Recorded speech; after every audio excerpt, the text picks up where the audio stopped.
Bonjour à tous. Nouvelle semaine, nouvelle paracha, paracha de Vayetze. On y va.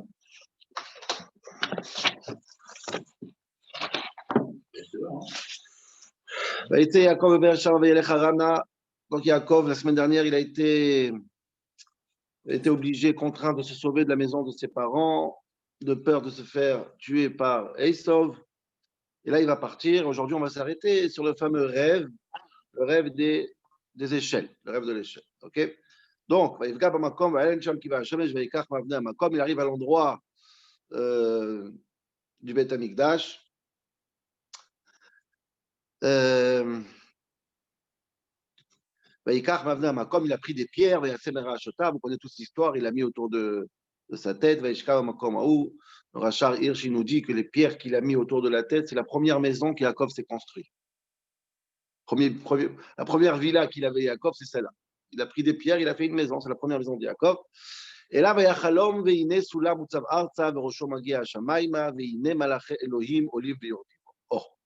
on a un rêve. C'est quoi ce rêve? Ce rêve exceptionnel. C'est un rêve d'une échelle qui est posée par terre vers le ciel, qui est posée vers le ciel vers par terre. Et les malachim, ils montent et ils descendent à droite, en haut, en bas, en haut, en bas. Et Hachem, il s'avala. Akadosh Baruch Hu se trouve sur lui. Yomar Ani Hachem, etc., etc., etc. Ça, c'est le rêve. OK?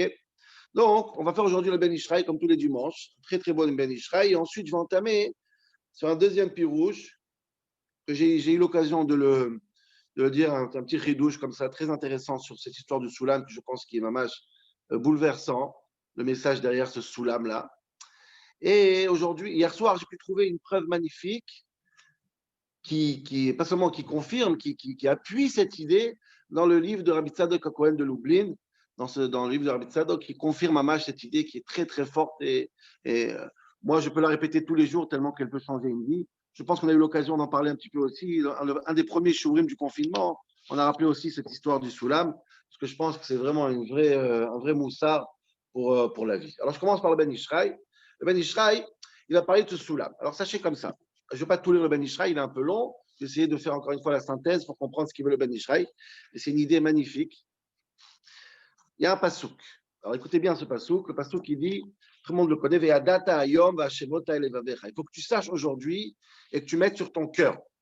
Qu'est-ce que tu dois mettre sur ton cœur? Qui est Hachem ou à Elohim. Akadosh Baruch Hu, Enod Milvado. Shema Israël, Hachem Elokeinu, Hachem Echad. Tout le monde doit mettre dans son cœur. Akadosh Baruch Hu, il est le seul patron à bord.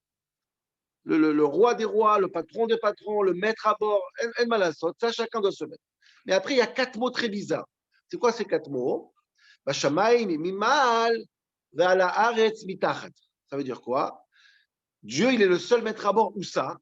Bashamayim mimal, dans le ciel et au-delà du ciel. Ou ba'aretz mitachat, et dans la terre et en dessous la terre. Bon.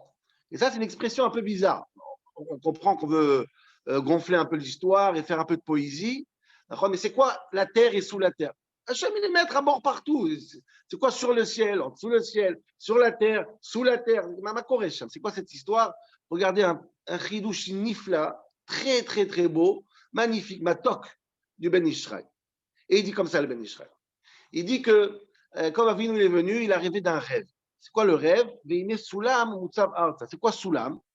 Dit le Ben Ishraï, le mot Soulam qui veut dire une échelle, elle a 2 valeurs numériques. 2 mots qui sont les jumeaux de Soulam. Premier mot, c'est, tout le monde connaît, c'est Mammon, qui veut dire l'argent, flouche. C'est la valeur numérique du mot Soulam. Et deuxième mot, c'est Kol, Kouf Vav Lamed, qui veut dire la voix, la tfila. La tfila et l'argent. La tfila et l'argent, c'est une échelle. Je vais expliquer après tout ce qu'il dit, mais je donne simplement d'abord le constat. La tfila et l'argent, c'est une échelle. Quelle échelle? Une échelle qui est par terre, sur terre, et qui arrive au ciel. Ça veut dire quoi? Si je parle de tfila, c'est évident. La tfila, elle se dit par terre et elle arrive jusqu'au ciel. Si je parle d'argent, c'est la même chose. Avec une tzedaka, avec l'argent, si tu utilises l'argent comme il se doit, c'est terre à terre, mais ça peut arriver jusqu'au ciel. Donc, dit le Ben Ishraï, Soulam, Mutzav, ça, c'est 2 choses. L'argent et la tfila. Oh, si c'est comme ça, Rabota, il faudra m'expliquer, ça veut dire quoi? Il y en a qui descendent, il y en a qui montent. Attention, je vais mettre sur silencieux pour ne pas être dérangé. Ça veut dire quoi? Il y en a qui descendent, il y en a qui montent. Je ne comprends pas. Alors on a dit que la tefila, si on prie bien, ça monte jusqu'en haut. Et l'argent, si on fait bien, ça monte jusqu'en haut. Ça veut dire quoi? Olim, veyordim. Qu'est-ce qui monte, qu'est-ce qui descend? Tout monte vers le haut. Ouais, des choses qui descendent vers le bas, Shemishmor. Qu'est-ce que ça veut dire ça? Dit le Ben Ishraï, Achidush, Nifla, de Chagav. Je sais pas, le Rabbi, il disait tout le temps ça, mais sans ramener le Ben Ishraï, mais c'est vraiment les mêmes mots. Et c'est très important. Dit le Ben Ishraï, en réalité, l'argent, le spirituel, le matériel et spirituel, c'est la tefila. Ce sont deux choses que dans la vie, il faut qu'on se comporte avec eux de manière contradictoire. Un, il faut qu'on descende, et un, il faut qu'on monte. J'explique. Ma'apshat. Dit le Ben Ishraï, il y a deux phrases contradictoires. D'un côté, on dit Kinat sofrim tarbe chokhma. Il faut toujours être jaloux, entre guillemets. Il y a des bonnes jalousies. Je vois l'autre qui est plus que moi. Je vois l'autre qui sait mieux étudier que moi, qui a plus d'intelligence de moi. J'ai envie d'être comme lui. C'est très bien d'être jaloux, entre guillemets, des gens qui sont plus que moi. Très, très important. De l'autre côté, on sait que la Mishnah dans Pirkei Avot, Ezeo Hashir, Asameach Bechelko, qui est le riche, celui qui se contente de ce qu'il a. Alors, je dois être jaloux de ceux qui sont plus que moi, ou je dois me contenter de ce que j'ai. C'est bizarre. Si Hashir, c'est quelqu'un de riche, c'est quelqu'un qui est bien dans sa peau, alors pourquoi on dit qu'il n'a sofrim, t'as vu Rochma? L'autre, il est hyper intelligent, il a fait un diplôme extraordinaire, il a fait Dayanou, etc. Je suis jaloux de lui. Non. Ezeo Hashir, Asameach Bechelko. Tu dois te contenter. Dit le Ben Ishraï, magnifique. Justement, il y a deux axes dans la vie. L'axe de l'argent et l'axe du spirituel de la tefila. Dans la spiritualité, tu dois toujours voir là-haut qui a plus que toi pour être comme lui. Et dans le matériel, tu dois tout le temps regarder en bas de toi pour voir que toi, ce que tu as, c'est bien. Je répète, dans le spirituel, kinat sofrim, quand on parle de sofrim, de chokhmat, tamit racham, tu dois toujours regarder là-haut. Au limbo, on monte dans l'échelle. Mais dans Mammon, Yordimbo, regarde toujours en bas. Regarde toujours que ce que tu as m'aspique. Regarde, il y a pire que toi. Dans l'étude, il y a mieux que toi. Dans le matériel, il y a moins bien que toi. Il y a pire que toi. Et de le Ben Ishraï, c'est presque une schizophrénie qu'on doit vivre avec toute notre vie. Le lâchant du Ben Ishraï, voilà. Avec le nefesh, comporte-toi exactement au contraire qu'avec ton gouffre. Et c'est schizophrène sans arrêt. Tu dois regarder quelqu'un, tu dois être capable d'être jaloux de lui et surtout ne pas être jaloux de lui. Ça dépend ce qu'il est. Et tu dois vivre comme ça tout le temps avec cette échelle, descendre ou monter, descendre ou monter. Dans les mots du Ben Ishraï, Kinat sofrim tarbe chokhma, be'inyanim agufaniim, dans les choses matérielles, tzarich labit ve'lirot baktanim va'adalim, pour regarder les plus petits qui sont en bas. Shaïd atzmo yireh balev ve'gadoush mitav olamazeh, et dans ce cas, tu vas dire, waouh, j'ai beaucoup, moi. C'est pas besoin de perdre ton temps à essayer de recopier les autres qui ont plus d'argent. Rien du tout. Tu es toujours plus riche que les pauvres. Mais dans le contraire, mais dans la spiritualité, tu vas toujours être pauvre parmi les riches. Et c'est ça, l'échelle. Il y en a qui descendent et il y en a qui montent. Ok, c'est un magnifique pirouche. Le rabbi avait dit ça à plein de gens qui passaient au dollar. Le rabbi disait comme ça, qu'il y a une phrase dans Chazal, dans nos sages, qui dit Kol sheyesh lo mana, rotse matayim. Tout celui qui a 100, il veut toujours 200. On n'est jamais satisfait. Tu as 100, tu veux 200. Tu as 200, tu veux 300. Disait le rabbi, ça c'est une qualité qu'il faut combattre. De vouloir 200 quand tu as 100, c'est pas bien. Par contre, le rabbi disait, dans le spirituel, c'est une mahala. Dans le spirituel, au contraire, c'est une qualité. Tu as 100, tu veux 200, c'est bien. Donc en vérité, c'est très dur à gérer les deux, mais il faut gérer les deux. Ok, magnifique pirouche. Et c'est ça le pshat, dit le Ben Ishraï, regardez. Ata oret la date qui Hachem ou à Elohim. Comment Dieu, il est Dieu, maître à bord. Il dit comme ça. Bashamaim mimal. Tout ce qui est le ciel, le spirituel, tu dois toujours regarder là-haut. Je suis pas assez. Bah arrête. Par contre, tout ce qui est des choses qui sont arty et matérielles, mitachat, regarde en bas de toi. La terre, tu regardes en bas, le ciel, tu regardes en haut. Tu dois être jaloux du spirituel et être content du matériel. Ok, c'est un magnifique pirouche. Et pourquoi j'ai ramené ce Ben Ishraï? Parce que c'est un magnifique machal. Il ramène un exemple. J'adore les histoires et les exemples du Ben Ishraï. Donc je vais vous dire avec vous 5 minutes l'exemple du Ben Ishraï. Il dit comme ça. J'ai trouvé un machal, un exemple, une métaphore, une parabole que j'ai trouvé dans d'autres livres sur un autre sujet mais que je mets en relation avec ce qu'on vient de dire tout de suite, cette manière de voir le monde. Mais où qui va là-bas, il y avait un monsieur qui avait un grand terrain. Dans ce terrain, il y avait une grande tour. Et sur la tour, il y avait un toit. Et comment on monte sur le toit pour récupérer de la marchandise? Et là, il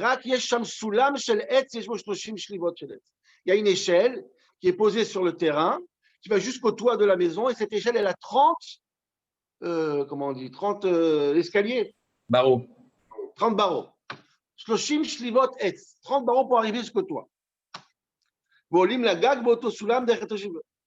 ויצא בעל הבית demande à son serviteur, לעקור השליבות שמדרגות שעולים בהם בסולם לגג. Écoute bien, il dit le patron, il dit à son serviteur, dernièrement, j'ai mis des choses très chères sur le toit et il y a beaucoup de vols. Il faut à tout prix enlever les 30 barreaux, les 30 escaliers de l'échelle. Il faut laisser du vide. Les gens, ils montent la nuit, ils se servent, il faut l'enlever. Le serviteur, il n'y a pas de problème, Mbaya. Tu pêches, mais le serviteur, il est bête. Pourquoi il est bête? Qu'est-ce qu'il fait? Je sais pas, là, qu'est-ce qu'il fait? Il prend l'échelle, il monte un escalier. Après, il monte le deuxième. Quand il est sur le deuxième, il enlève la première. Il jette.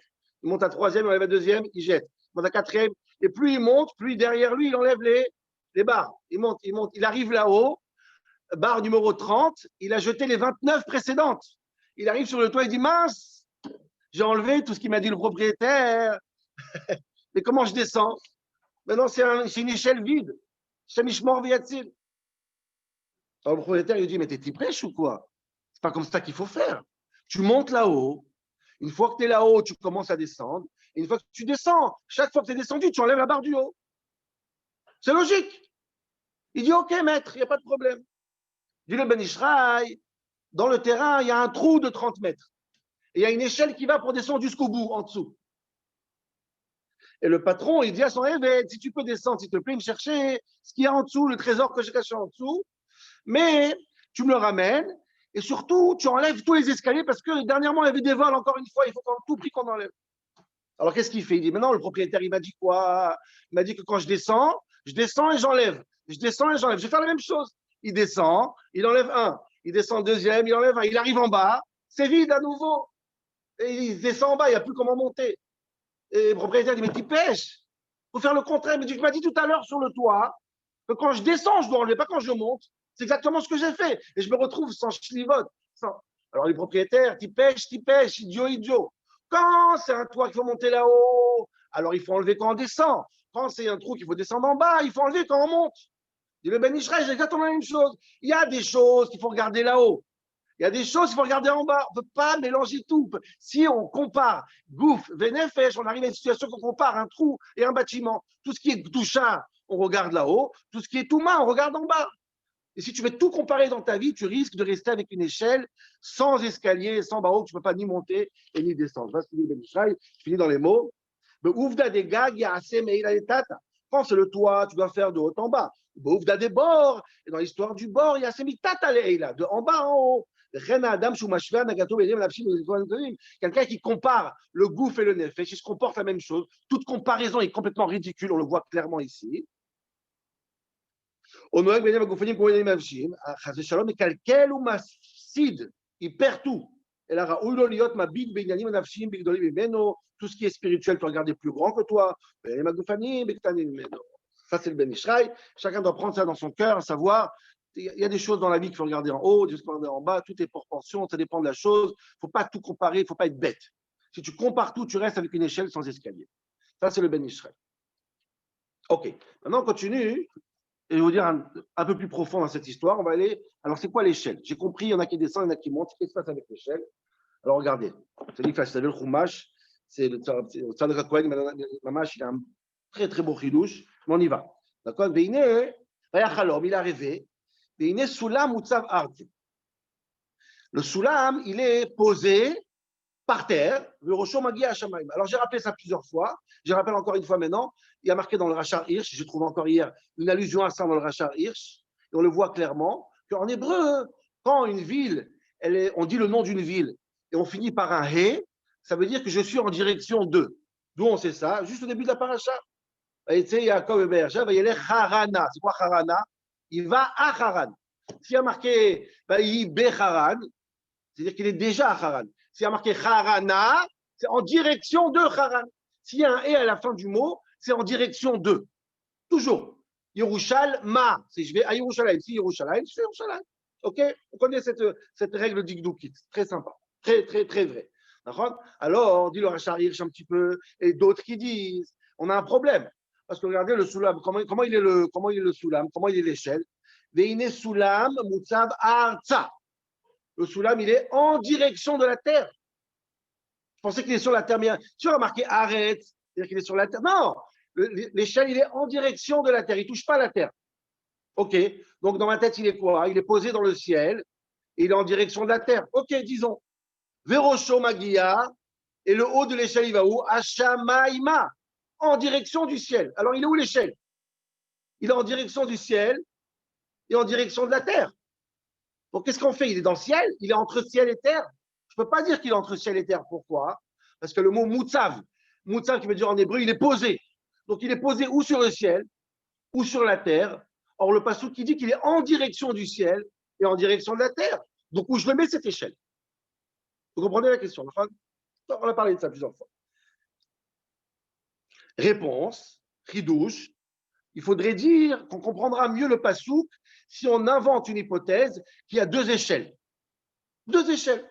Une qui est posée par terre en direction du ciel et une qui est positionnée dans le ciel en direction de la terre. Donc, si ça, c'est la terre et ça, c'est le ciel, vous avez une échelle qui est en direction du ciel, qui est posée par terre, et une qui monte, qui commence là-haut, qui descend en bas, comme ça, une à côté de l'autre. Ça, c'est le rêve de Yaakov. Il rêve de deux échelles, une posée et une posée. Vous avez compris? Ça fait comme ça à peu près. Deux échelles, une parallèle à l'autre et un vide entre les deux. Oh, ça c'est si on va d'après le Dikdouk. Maintenant, Rabota, écoutez bien le chidouche extraordinaire. Vous allez voir. Shmuel, c'est moi qui te l'ai dit ça, hein, les deux échelles. Ouais, d'accord. Voilà, alors, si, on a appris ça il y a quelques années déjà, il y a fait quelques mémoires. Alors, si c'est le cas, alors regardez comment on va expliquer ça. Alors, c'est quoi le rêve? En vérité, Rabotai, le pshat, il est comme ça. Si tu veux une échelle pour qui va chez Dieu, un soulam qui t'amène chez Akadosh Baruch Hu, avec la tfila, ou avec n'importe quoi, un soulam qui t'amène d'en bas vers le haut, pour arriver chez Akadosh Baruch Hu, dit à Akadosh Baruch Hu, à Yaakov Avinu dans le rêve, il n'y a aucune échelle qui peut te prendre d'en bas qui te ramènera là-haut directement. Ça n'existe pas. Jamais. Il n'y a pas un chemin glatt, rapide et direct de la terre jusqu'au ciel. Ça n'existe pas. L'Oshaya. D'ailleurs, on le dit tout le temps, ce n'est pas seulement dans un projet spirituel, même dans un grand projet matériel, le côté professionnel, jamais l'échelle est directe. Tu as un but, tu commences par terre, tu vas vers un but, c'est jamais direct. Jamais. Qu'est-ce qui va se passer? Écoutez bien, c'est Nifla. Il faut le répéter dans nos têtes parce que ça change une vie, ça. En réalité, chaque projet, École Shekel de Kalochom est un projet spirituel, il commence sur terre et à un moment donné, qu'est-ce qui va se passer? Il va être entre ciel et terre, c'est-à-dire entre les deux échelles. Il n'aura ni une achisa, ni il va toucher l'échelle du bas, ni il va toucher l'échelle du haut. Il sera en perte d'équilibre, entre deux. Ça s'appelle le safek, le doute. Donc tu montes, tu crées un projet. Dans le vide. Il y a fait meurtre. Le vide, on a parlé du vide, on a parlé quand on a fait ça le hanam, on a parlé du nuage. Un nuage qui rend flou les choses. Tu ne vois plus rien. Tu ne vois plus rien. Ça, et là, tu poses une question. Je suis dans le bon chemin? Je ne suis pas dans le bon chemin. J'avance, je recule. Où je suis? Mon projet initial, il commence à perdre ses repères. Je suis dans le vide. Dis à Kadosh Baruch Hu, à Yaakov Avinu, écoute bien. Comment tu vas savoir que tu es dans le bon chemin? Seulement si, quand tu as fait ton projet, tu arrives à une situation de vide. Si tu arrives à une situation de vide, ça veut dire que tu as quitté la première échelle et il te reste juste à prendre la deuxième échelle. Tant que dans ton projet, tu n'as pas senti le vide, tu es encore à la première échelle. C'est très important pour concrétiser un projet, malgré que tu te prépares tout avec des tableaux à Koltov et à fait, tout est très bien. Mais pour savoir que ton projet il prend une ampleur et que tu arrives à but, il faut que tu passes par une phase de doute, de vide et de non-repère. On cesse de le dire. Ça s'appelle l'entre-deux échelles. Donc, l'entre-deux échelles, Rabotaï, le safek et le vide, ce n'est pas une contrainte malgré ton projet, c'est une contrainte qui prouve que ton projet, c'est un bon projet. Pourquoi? Alors, c'est expliqué dans la Kabbalah. On l'explique ça dans la Kabbalah. Parce que le projet, il est tellement fort, la conséquence de tes actes sont tellement proportionnelles par rapport à ton projet, que tu es obligé de passer par une phase où tes petits moussagim, ton cerveau, il s'annule complètement, pour que tu puisses recevoir l'envergure du projet lui-même. La terre et le ciel, c'est deux mondes différents. Le spirituel et le matériel, c'est deux mondes différents. Il faut que tu passes par une phase que c'est comme la graine. Tu mets la graine dans la terre. Quand est-ce qu'elle va commencer à pousser? Quand elle va pourrir et disparaître. Sinon, on ne peut pas pousser comme ça. Tu es obligé de disparaître. Tu es obligé d'oublier tous tes petits repères à 2 francs 50 pour pouvoir accepter le shamaï, le ciel. Tu ne peux pas venir avec tes kélim, avec ton cerveau. Tu vas aller dans le ciel. Non, non, il faut que tu disparaisses d'abord. Il faut que tu changes. Il faut que tu perdes tes repères. Il faut que ça soit une panim chadashot, une nouvelle phase dans ta vie. Et pour la nouvelle phase, il faut que tu oublies l'ancienne phase. La Gemara, elle raconte sur Abzeira qu'il est parti de Bavel à Yerushalayim. Donc, il a connu tout la Gemara, le chasse Bavli, et il a fait 100 jeûnes, la Gemara le raconte. Il a jeûné 100 jeûnes, mais à Ta'aniot, pour oublier toute la Gemara de Babylone, pour pouvoir étudier la Gemara de Yerushalmi. Pourquoi? Parce que quand tu viens comme tu es, tu ne peux pas être un cli, un réceptacle à quelque chose qui est beaucoup plus fort. Tu es obligé de t'effacer. Tu es obligé de créer une phase où tu as perdu tous tes repères, un vide, un jeûne pour tout oublier, pour passer et mettre la main dans la deuxième échelle qui, elle a une envergure qui est presque céleste. Céleste, vraiment, quoi. Et ce vide-là, encore une fois, je répète, Rabotai, et chacun qui passe dans sa vie des moments où il avait un projet, il a ouvert un magasin, dans le couple, tu as un projet dans le conjugal, et à un moment donné, il y a un vide. C'est pas ce que je pensais quand je l'ai connue, cette femme. Rien ne ressemble à ce qu'on pensait quand on l'a connue la première fois. Tout est chamboulé. À ce moment-là, il y a 2 choix, Rabotai. Soit tu redescends en bas, tu restes dans la première échelle, tu fais Yehush. Soit tu comprends que ça fait partie de la route vers le ciel. Et maintenant, à ce moment-là, il faut rester bon pour mettre la main sur la deuxième échelle. Si vous n'avez pas eu le vide dans vos projets, vous arrivez nulle part. Vous êtes encore dans la première échelle, avec les moussagim et les repères terrestres et limités. Et c'est ça que le Kadosh Baruch Hu dit à Yaakov. Maintenant, tu vas partir de tes parents, tu vas passer une phase avec la vanne, tout ça. Tout ce que tu savais va disparaître. Tout ce que tu savais va disparaître. Mais c'est seulement avec ça que tu pourras devenir Yaakov Avinu et Israël. La deuxième échelle. Il n'y a pas de chemin direct. On est obligé de passer par cette phase. C'est obligatoire. Donc ça, on avait dit déjà sur le confinement. Regardez le Rabbi Tzadok de l'Oubli, le diouk qui est tellement beau. Dis Rabbi Tzadok, regardez le pasouk avec moi. Comment c'est mounard dans le pasouk, c'est génial. Il dit comme ça. Vayachalom veine sulam utzav arza. Il a un autre pirouche, de l'oubli, mais je prends la preuve de son pirouche pour prouver notre pirouche, parce que c'est magnifique. Mais c'est la même idée à peu près. Puisqu'il rêve, il voit une échelle, Mutsav Arza, qui est posée en direction du sol, le Roshomagia Shamaïma, une autre échelle qui est en direction du ciel, comme on vient d'expliquer. C'est magnifique, tout le monde pose, mais d'abord on descend. Pourquoi les malachim, ils montent et après ils descendent? C'est pas normal. Les malachim, ils viennent du ciel. Ils doivent commencer par descendre. Et d'après ce qu'on dit, c'est magnifique. Les malachim, ils montent. Ça veut dire quoi, ils montent? Tu montes vers un projet. Tu commences un projet, tu commences un chemin de la terre vers le ciel. Olim d'abord. Et ensuite, Yordimbo. Et ensuite, il n'y a rien. Tu es en train de paniquer, tu es en train de tout perdre. Il y a un vide. Il y a un vide complètement. Il y a un safek, il y a un doute qui te détruit. Dire, regardez bien, les prochains mots du passouk, c'est quoi? Veine Hashem Nitzav Alav. Akadosh Baruch Hu se trouve. Où il se trouve, Akadosh Baruch Hu? Dans le Yordimbo.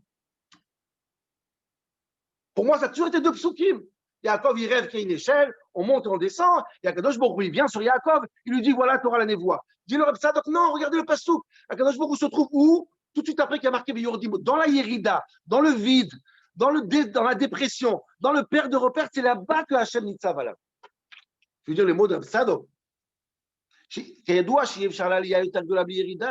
peux pas monter jusqu'en haut sans qu'il y ait une Yerida.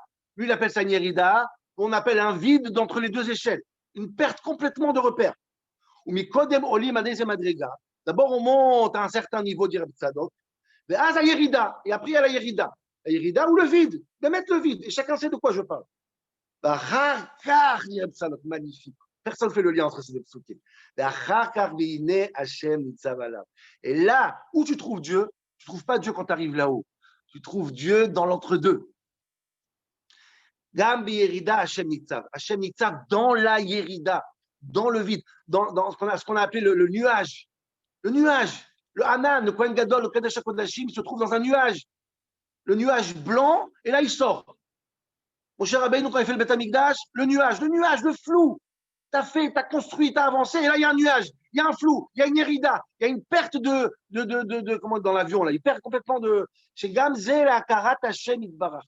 Ça fait partie. Et le premier chemin vers la Akara, vers la connaissance de Dieu, se trouve dans le Yordimbo.